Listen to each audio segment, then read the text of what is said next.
the end of our series. I want to preach using as a subject, I'm tired of trying to force it. I'm tired of trying to force it. Would you look at the person beside you and tell them that's where I am? I'm just tired of trying to force it. Steve Jobs, the founder of Apple, said in his last speech, which was the commencement address at Stanford University, here's to the crazy ones, the misfits, the rebels, the troublemakers, the round pegs in the square holes, the ones who see things differently. They're not fond of the rules. You can't quote them, disagree with them, glorify or vilify them, but the only thing you can do is ignore them because they change things. They push the race forward, and while some may see them as the crazy ones, we see genius. Because the ones who are crazy enough to think that they can change the world are the ones that do. This is a message for many of you who are here this morning. For those of you who just can't find your space. You can't fit into any clique. You are hard to impress. You're not the garden variety kind of person who gets jealous. You don't see competition. And yet you find it difficult to connect with people who are not on your vibration. In 1 Samuel, when David was in the cave, hiding from Saul, it says he drew a motley crew of misfits. They are described as being distressed, in debt, and filled with discontentment. And David galvanized the misfits to come fight his battle. I want you to know you ought to be prepared that who God is going to help you link up with may be quirky in their demeanor. They do not fit the normatives of a Eurocentric standard of beauty. They are not trying to assimilate with the main culture. They don't do anything in order to be validated. And you really don't know how to take them because you're not used to genuine love. These are the misfits. I want you to write this down. It's going to blow your mind. I want you to think about it even after this worship encounter is over. Here's what I want you to write down. The hardest thing you can ever do in life is not be yourself. Would you write that down, please? The hardest thing you'll ever do in life is not be yourself. Millennial, somebody tweet that out for me. The hardest thing you can ever do in life is not be yourself. Assimilating to what society suggests is normal can be an instrument of psychological torture. You become an actor on a stage full of pretenders. You pick up activities that align with your acceptance, but not with your passion. You wear clothes that are not consistent with your taste or body type. Regrettably, we live in a culture where to be different is an act of risk. When you are not living your truth, you end up dying alive. A great black woman in the civil rights struggle said, it is not what they call you, it's what you answer to. Because you have refused to acknowledge you are a misfit, you have been forced to maintain outdated friendships. Because you will not come to peace with being a misfit, you have to choreograph conversations that are light and trivial and leave you with a headache. Because you do not acknowledge you are a misfit, you are a voluntarily, intentionally commit psychological suicide and die to your own genius. Because you don't acknowledge that you are a misfit, you do everything that is appropriate to appear sociable, even when your smile is awkward and you are really at peace being alone. Kendrick Lamar said, all my life I had to fight. So a lot of your time ends up being spent by people you would rather not be bothered with, because family members make you feel like there's something wrong with you because you cherish being alone. And so they keep forcing you, when you gonna have a family, when you gonna have kids, when you gonna settle down.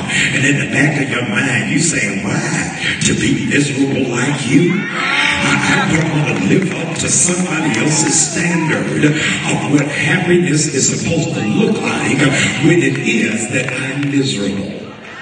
Claude McKay, that great Harlem Renaissance writer, wrote the poem, We Wear the Mask. And many of you are wearing a mask because you hide that you're a misfit. While everybody else enjoys going to movies, you would rather go see a play.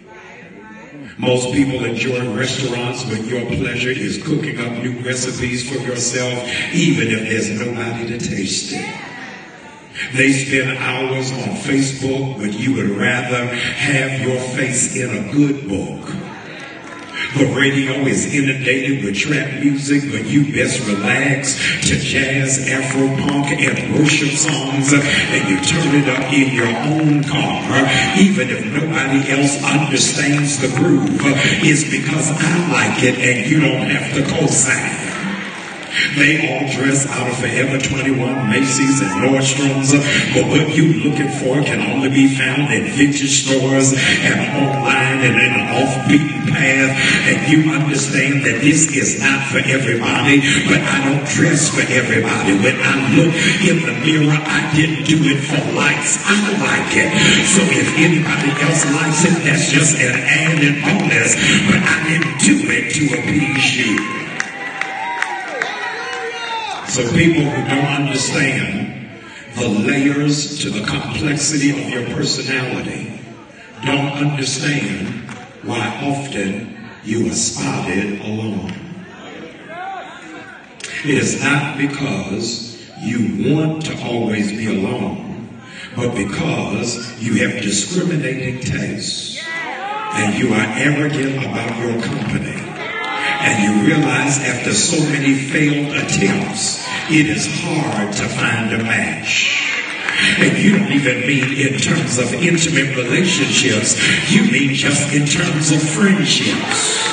I can't hear nobody, and so they don't even understand. I'm fine if I can just get 2 or 3 real people that understand my level of brokenness and flaws.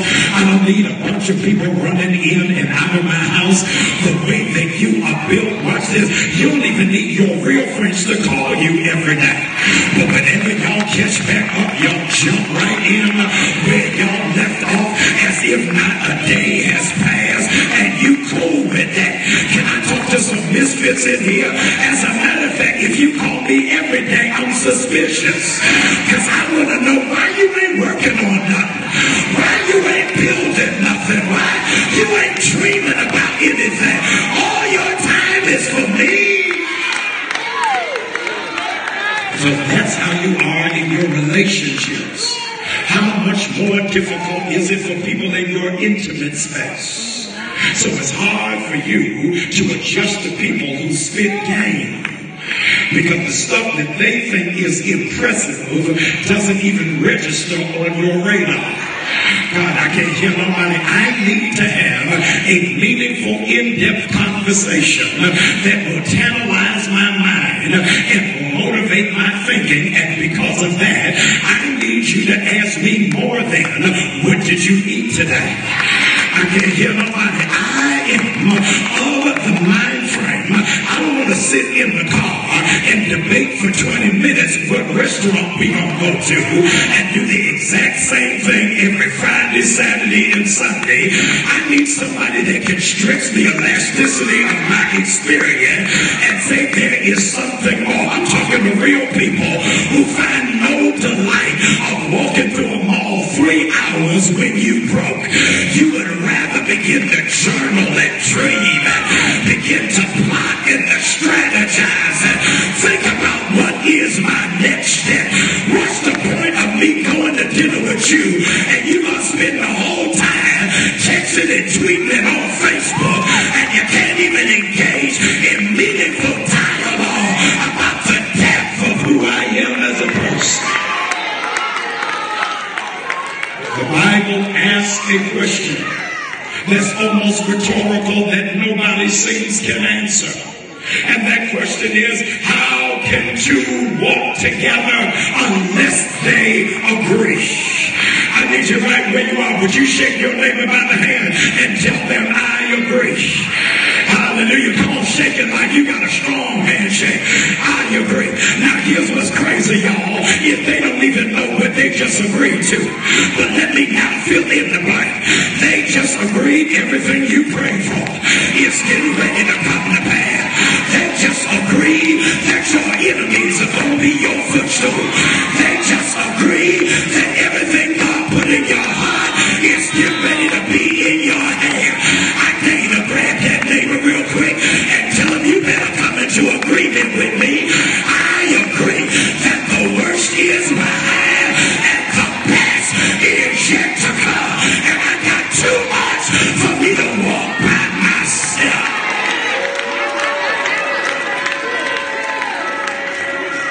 So the difficulty becomes that much more compounded, not for companionship.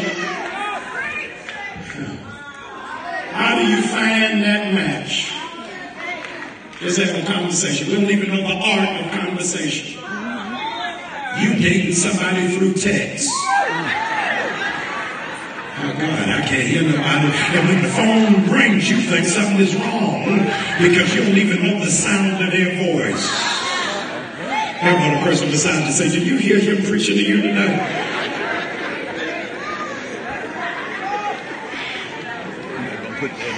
So you have difficulty having conversations.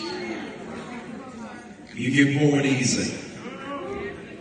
It's hard for the mundane to hold your attention. You become irritated by those who have no drive. God, I can't hear nobody else. It gets under your skin when all they talking about is love and hip-hop. I can't hear nobody in here. I don't want to see another picture of J-Lo. I want to know, what are you doing to change the dimension of your own existence and your own reality? And if you're not taking me up, you pulling me down. I need to know, can I find a match? They can hold conversation. They can hold my attention. They can hold my spirit. And in all of that, trying to find a match where the Bible told me through a warning label to not be unequally yoked. God help me in here. So you don't mind going out with me, but can you pray with me? God, I can't hear nobody. You comfortable sleeping with me, but praying with me is too intimate. God, I can't hear nobody in here. You can take me to eat, but you won't fast with me. Not for one day. It's hard trying to find a match. Can you imagine then how much more is the difficulty for those trying to find a kidney? I know I backdoored you. For those looking for bone marrow, how much more difficult is it for them? when they realize they're the misfit. The kidney is only working at 60%. How do I find a match? Black people consistently find themselves at the bottom of the totem pole when it comes to health disparity. We're already prone to the kidney-destroying illnesses of diabetes and high blood pressure. And although organ transplants can occur between races, matches are very difficult to come by from people who are not from your community. Dr. Marquette Faulkner of Meharry Medical School in Nashville, Tennessee, said if more African Americans signed up to be organ donors, their chances of receiving a match would improve. But black people are dying from curable diseases because too many in the community won't give. According to the U.S. Organ Procurement and Transplantation Network, whites account for 68% of organ donors, while we are only 14%. Notwithstanding that the amount of both races on the waiting list is just the same. You just missed what I just said. We are just 13% of the U.S. population, but we have the same amount of people on the organ waiting list. Need that to seabed for just one moment. Whites receive over half of all kidney transplant, and we receive less than a third. Diabetes, which is the leading cause of kidney failure, overworks people's kidneys until they wear out, and high blood pressure damages the small vessels in the kidneys, and they're no longer able to function. So we are dying in large measure, hear me, not because of Trump, but because of what's on the menu. More of us are dying at the hand of fried food than because of the Klan. I'm not saying anything. More of us are dying from a salt shaker than a drive-by shooting. More of us are dying liquid deaths of liters of Pepsi and Coca-Cola that your body would reject water. To the right match, several things have to happen. I want you to write this down. In order for you to have the right match, you only need two things. In order for you to have the right match, you only need two things. And I pray that this will help you long after this day is over. I want you to share it with your family, with your friends, because I believe it will, in fact, be an emboldened benefit. The first thing that you need in order to have the right match, I want you to please write this down, is blood type. Everybody say that with me, blood type. All right. To have the right match, you have to have the right blood type. There are 4 different blood types. Write this down, you're going to be the smartest person at work tomorrow. 4 different blood types. O, A, B, and AB. Oh, those of you that got GEDs with me, 0, A, B. Y'all will get that later. And AB.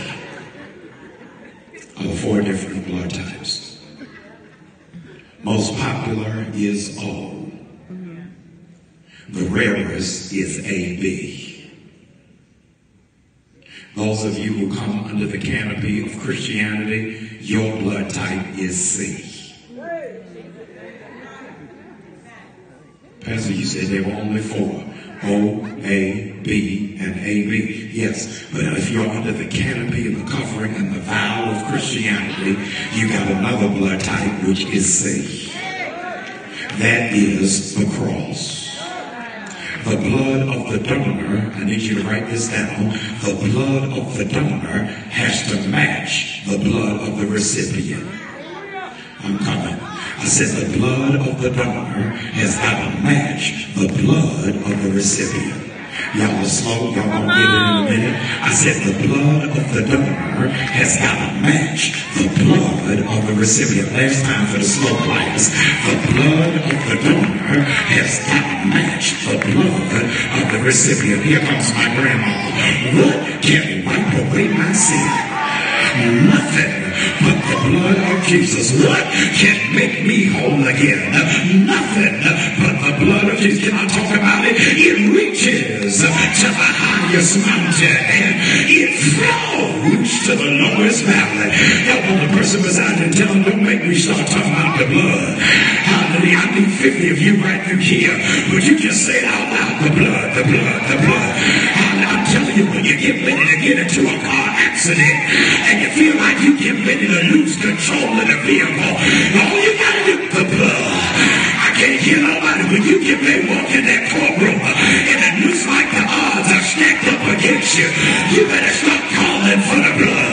I told 930 when the death angel was passing by, when they put the blood on the doorpost, then death could not come in the house. I dare somebody to lay hands on yourself and say, thank you for the blood. It was the blood that covered me. Hallelujah. So when he died, watch this, whatever was in me was already in him. Because the blood type of the donor has got to match the recipient. The reason why I give God glory is because when he died, he already knew I was trifling. He already knew that I was broken. But in spite of what other people think they know about me, he died for me anyway. The Bible says that while we were yet sinners, he died for me. I know this is old school. I storefront preaching right through here. But I need somebody in the room to look at your neighbor and say, what saved me was not a degree. What delivered me was not a car I drive, but on a hill far away. Hallelujah. They hung him high. They stretched him wide. He hung his head and then he died. Is there anybody born again in here that ought to shout over this? That's not how the story ends. But 3 days later, he got up with power in his hand. Some of y'all don't understand your assignment. It is easier for you to find a match if it's somebody in your family. The anointing on your life is not for a stranger, but God put something on you to bring a family member out. They've been looking at you and they know your circumstance and they can't believe in spite of y'all being real in the same house, you got a completely different perspective because it's in my blood. I feel like preaching in here. That's why I can't settle. That's why I can't give my space to anybody. It's in my blood. I want better for myself. I want more for my children. I believe that greater is coming. Where'd you get that from? It's in my blood. I try to sit still, but when that preacher calls the name of the man that died for me, there's no way I can sit still. I said I wasn't going to tell nobody, but I just can't keep it to myself. I dare somebody to look at your neighbor and say, neighbor, if you want to see me go crazy, you better not call his name, because when I think of the goodness of Jesus and all he's done for me, my soul cries hallelujah. I thank him. I thank him for saving me. He saved me when I should have been dead. He saved me when I didn't love myself. I was sinking deep in sin, very deeply stained within. Like the master of the sea, he heard my despairing cry from the water. He lifted me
Give somebody a high five and tell them I'm saved. I'm saved. Be seated, please.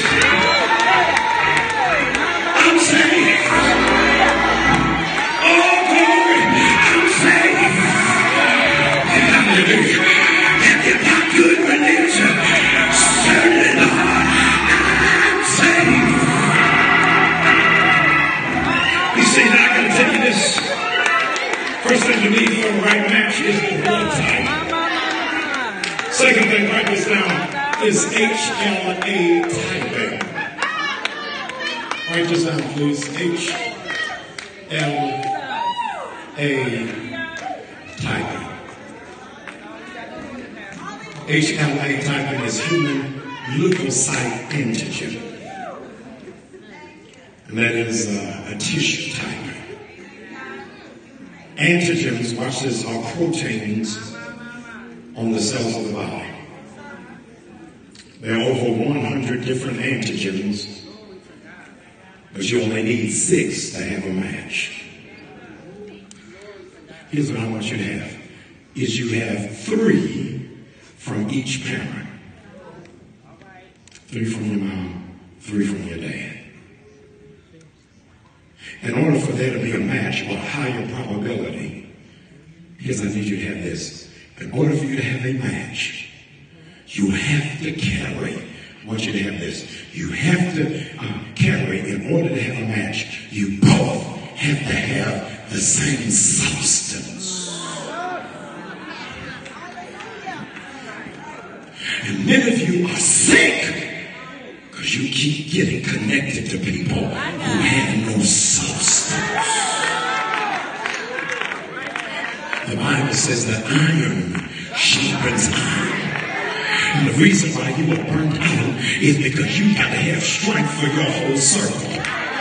Come on, I can't hear nobody. So you spend all of your energy encouraging them, pouring into them, coaching them, and nobody pours back into you.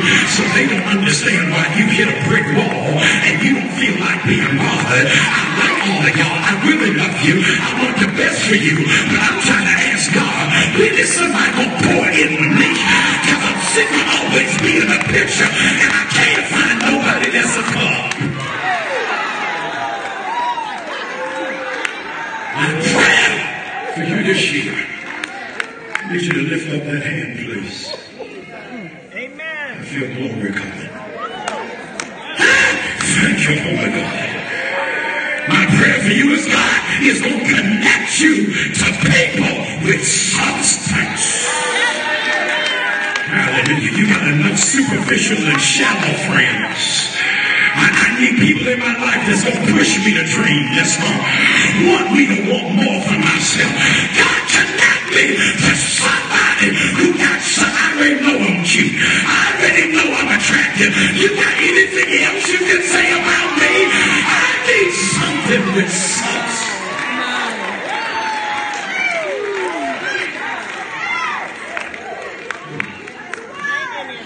And I said, it's hard for you to find a match. Because the people who you want to donate to you have no substance. You look crazy with a college degree, letting a Negro with a high school diploma run game. God, I can't hear nobody. You look absolutely out of your mind. Letting somebody who ain't never built nothing give you constructive criticism on your dream. You must be mad to let one person mess up your day because they don't agree with what you got on. And the reason why they mad is because they can't afford it in the first place. You better get yourself together and get connected to somebody with substance. In Acts chapter 4, we find misfits. Peter and John were preaching a radical gospel. And the gospel that they're preaching is so radical, it's not preached in the synagogue. and they are arrested. I want to say a word to just some of you that can handle it. You know you are a misfit when the church don't know what to do with you. I can't hear nobody in here. You got to call on your life, but you don't need no microphone. I need real people. You know you anointed, but you ain't got to sit up front. And church folk don't know how to handle your anointing. Did you hear this? Peter and John didn't get arrested at the mall. They didn't get arrested at the supermarket. They got arrested at church for flowing in a gift that the church was not used to. God, I can't hear nobody. I'm talking to some real people in this room. I hope y'all will be honest. We like that. Come on, y'all been with me for a minute. I love God, but I'm getting sick of church. I love His word, but I ain't got the patience for politics and being in your clique and in your circle. God, I need you. Keep all of that. I'm beginning to something wrong with me. Because I keep going to church, to church, to church, to church. Looking for something I can't find to match. God help me, because I need substance. Can I talk to misfits in the room? I got to bar myself from becoming cynical. God help me, because I'm sitting there and I ain't feeling nothing, and I'm seeing people shout over nothing and rejoice over nothing, and in my spirit I'm saying, when they gonna say something? When they gonna really minister to the need and address the issue? God, I need substance.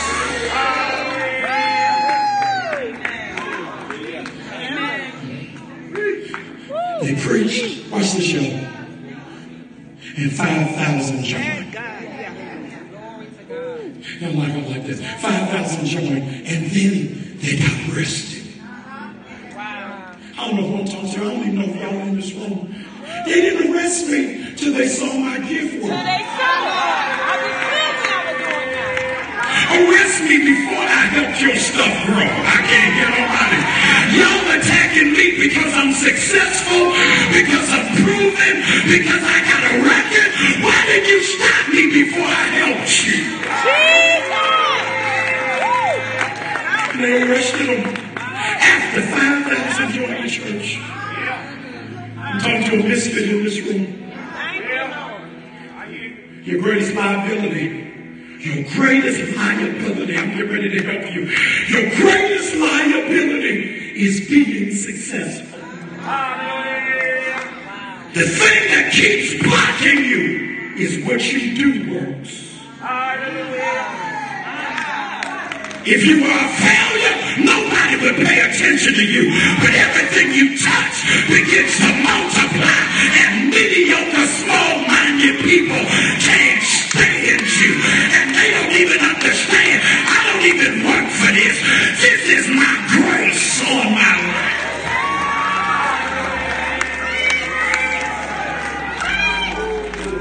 I wasn't trying to show nobody up. I wasn't trying to embarrass nobody. That's all right. I wasn't auditioning for your position. I was being me. And being me, here's your shout, works for me. And every time I'm myself, I always see results.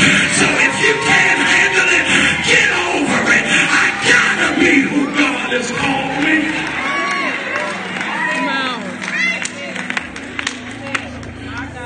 I asked a critical question. Be seated. I'm coming to get you in 1 minute. I asked Peter, by what power do you do this? People who are always questioning your gift don't understand the power of God. Hallelujah. Look at your neighbor and say, they don't know how I do this. They don't know how I do this. I get out the bed with no, hallelujah, tear stains on my cheek. How do you do this? How are you able to speak to the folk who you know was trying to set you up? How do you do this? How do you keep helping folk that you know will take you for granted? How do you do this? It's the power of God that's on my life.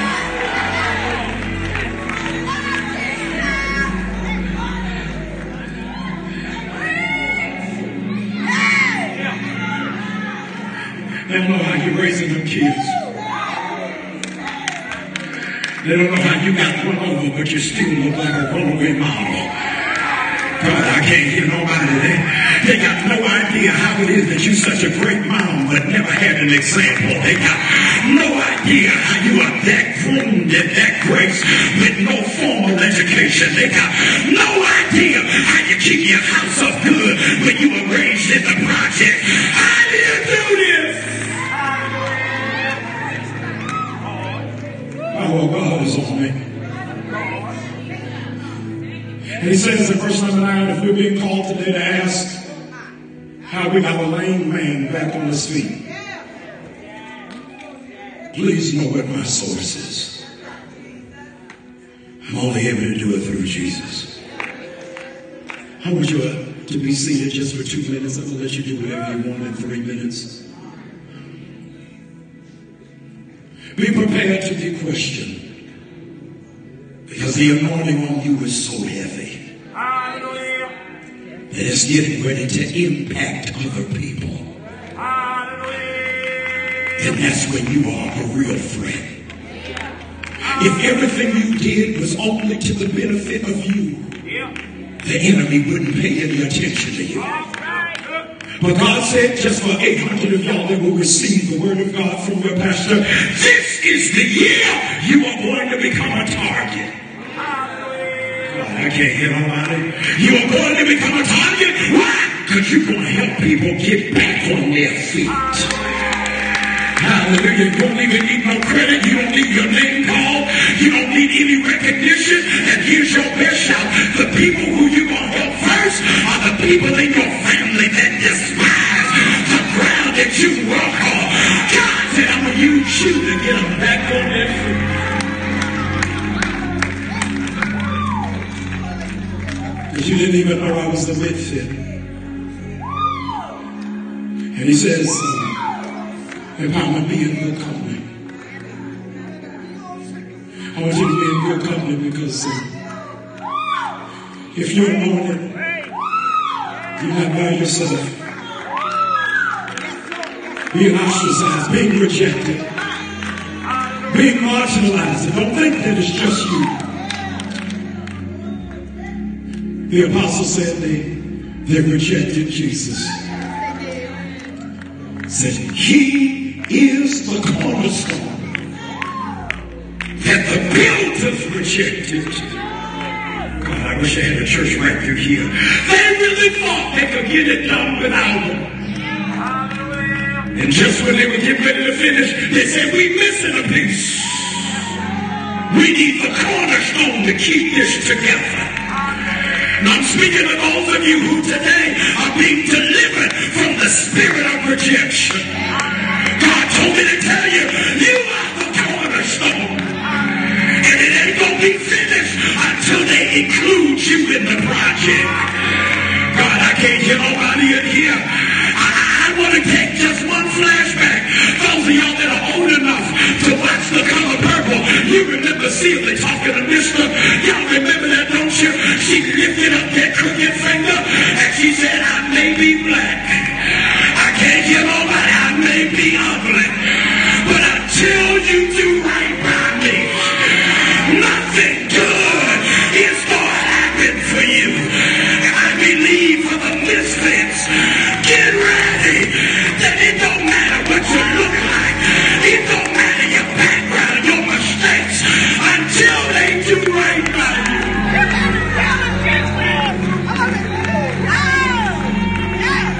Nothing good is going to happen. This is for the misfits,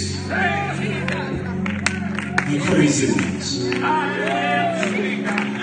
the circle pigs trying to get in the square hole. God says you found your match. I'm finally connecting you to where you're supposed to be. All of you who are in this room, you know I'm talking to you, it's been hard as all get up trying to find a circle, trying to find your tribe, trying to find your space. trying to find where you belong. I want to pray for you. Would you lift up that hand, please? Pray that God finds your match. I ain't trying to hook you up with nobody else. I want you to find the match. Let me work in the field that matches my passion and my expertise. Lift up that hand, please. God, please surround me with some friends who will be as much as a friend to me as I am to them. I can't find no worshipers in here. God, find somebody I can dream with out loud. I don't have to hide my fears, that I can expose my vulnerability. God, match me up with the right group that won't get caught up in triviality. God, I want to be connected with some world changers, with some history makers. God, help me to get somebody on their feet. Because it's grown people with low self-esteem. Grown people that don't know their value, don't know their worth. Help me to be able to bless family members that wanted to see me down. God, I trust you for it. God, if it is your will, I don't recommend if you're going to keep your hands up. If it be your will, God, keep me by myself until you reveal the right match. I don't have the tolerance to waste any more time. I only need to be connected with something that's going somewhere, that's meaningful for my life, for my destiny, and for my assignment. And those of you, your faith is connected to my faith. All of the misfits in the room, do me a favor, please. Open up your mouth and give God your best sound of thanksgiving. I can't hear anybody. I said, open up your mouth. Come on. For the brave ones, the creative ones, the imaginative ones. Open up your mouth.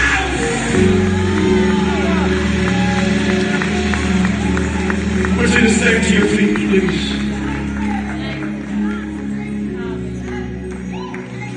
You're fearfully, you're wonderfully made. In the Garden of Eden, there were a lot of creatures. Kangaroos, reindeers, rhinoceros, raccoon.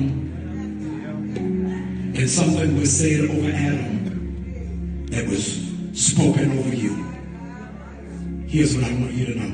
What was said over Adam is spoken over you. It's not that you can't get nobody. The Lord said to Adam, and I looked and saw, here it is, nothing suitable. My God. And a lot of you have exchanged availability for suitability. Right. God, did y'all hear what I just said? Just because they're available don't mean it's suitable. Right, right. Because you got an assignment over your life. You got a call that God is calling you to. I want to open the doors of the church in probably an eclectic, cerebral way. I want to open the door. I want a church full of misfits. I want what David had. The discontent. The disillusioned. Those that have been in debt, but believe that there's still something worth fighting for. That's who you are. That's where you are. You say, Pastor Real, this is the kind of church I can rock with. This is the kind of ministry I can see myself growing. This is the kind of place that understands my DNA. That's where you are, and you're saying, Pastor, I'm going to do it. I didn't come here for that. But you will preach it straight to me. Come on, wherever it is that you are. You need to get saved. You need to join the church. I want you to slide out on that road. It's other misfits. They understand. Come on, but you just come on. It's like it's just me, you, and God in the room. I want you to come give me your hand, but more than anything, I want you to give God your heart. If you're here, I need you to come. Please, I'm begging for you to come. Wherever it is that you are in this place. I know misfits don't like attention. Don't like being up front. Don't like being seen. I got it. I'm going to create a distraction so you can move through the crowd. Here's what's getting ready to happen. Watch this. Everybody in the room is getting ready to start moving. They're going to talk to 2 or 3 people who they don't know. It takes one to know one. I need you right where it is that you are. Every person in the room. You're going to move from where you are. You're going to find somebody who you don't know, somebody who you didn't come with, somebody who you have no history with. You're going to go right up to them and you're going to ask them, are they a member of a church where they're growing? Have they given their life over to God? I need you to help me, please. Come on, right where it is that you are. Everybody move. Why is this? Why are they moving? Come to me real quick. Okay. Well, everybody else is looking in every other direction. I want you to come meet me real quick, please. Hallelujah. Surrender.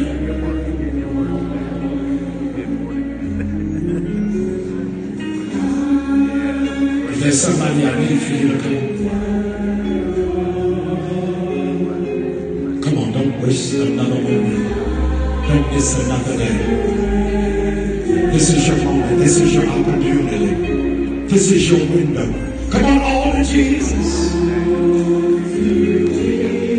I want you to give God some praise for this sister.